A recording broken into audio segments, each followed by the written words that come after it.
আজকে এমন একটি টপিক নিয়ে আলোচনা করব যা আমাদের সমাজে ভীষণ রকমের ভয়ঙ্কর একটি ফেতনা। আর তা হলো যৌথ পরিবার। ভাবছেন যৌথ পরিবার আবার ফেতনা হয় কিভাবে?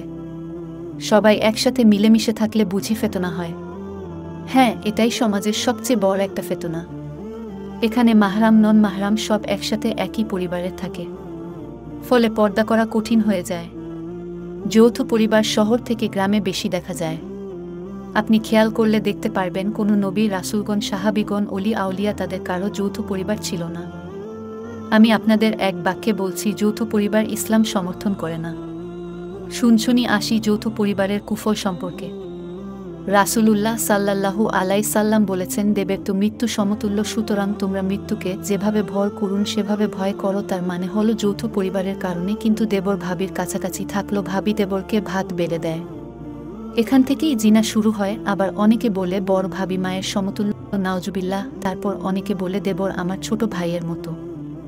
আচ্ছা বোন ভাই যদি তাই হয়, একদিন দুইজন একা নির্জনে অবস্থান করে দেখিয়েন কে মা আর কে ছোট ভাই, তার প্রমাণ হয়ে যাবে।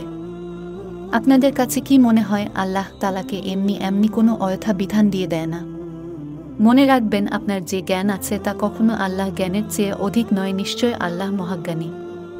সুতরাং আল্লাহ কোনো বিধান দিলে বুঝতে হবে এটার ভিতর কল্যাণ রয়েছে, অন্যথায় অকল্যাণ। আর পর্দার ভিতরেও নারী পুরুষের জন্য রয়েছে কল্যাণ। তার জন্য পর্দা করা যৌথ পরিবারের খুব অসম্ভব। দ্বিতীয়ত, এক ভাইয়ের বউ অন্য ভাইয়ের বউয়ের সাথে হিংসা, ঝগড়া, বিবাদ, গীবত, চুগলখুরি কোনো কিছুরই বাদ পড়ে না যৌথ পরিবারে। কে বেশি কাজ করে কে কম করে, এগুলো নিয়ে প্রতিদিন এমন কষাকষি হয়।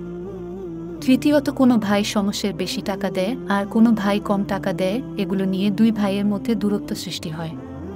আসলে আমরা ধরেই নেই যে যত পরিবার মানে সবাই মিলেমিশে থাকা, আনন্দে থাকা, কিন্তু আসলে এখানে আনন্দের চেয়ে অশান্তি, অশালীনতা বেশি হয়, যা ইসলাম কখনোই সমর্থন করে না।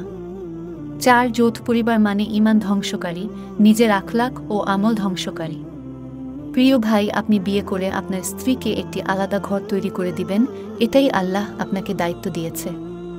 মনে রাখবেন, আপনার স্ত্রীর পর্দার যদি আপনার কারণে নষ্ট হয়, তাহলে আল্লাহ আপনাকে এর জন্য পাকড়াও করবে।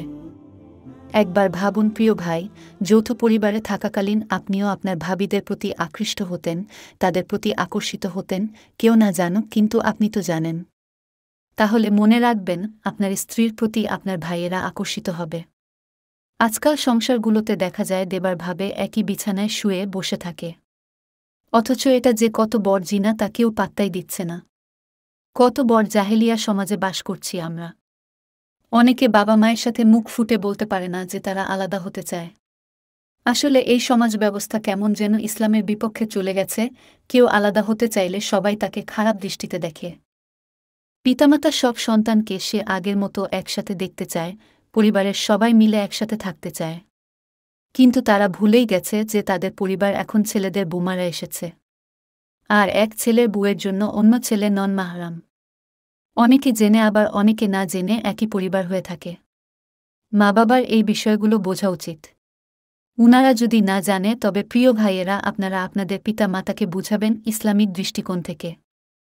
একসময় না একসময় যৌথ পরিবার কিন্তু আলাদা হয়, তবে ঝগড়া বিবাদ করে আলাদা হতে হয়। অথচ শুরুতেই যদি আলাদা হতো তবে ঝগড়া বিবাদ মন কষাকষি কখনোই হতো না।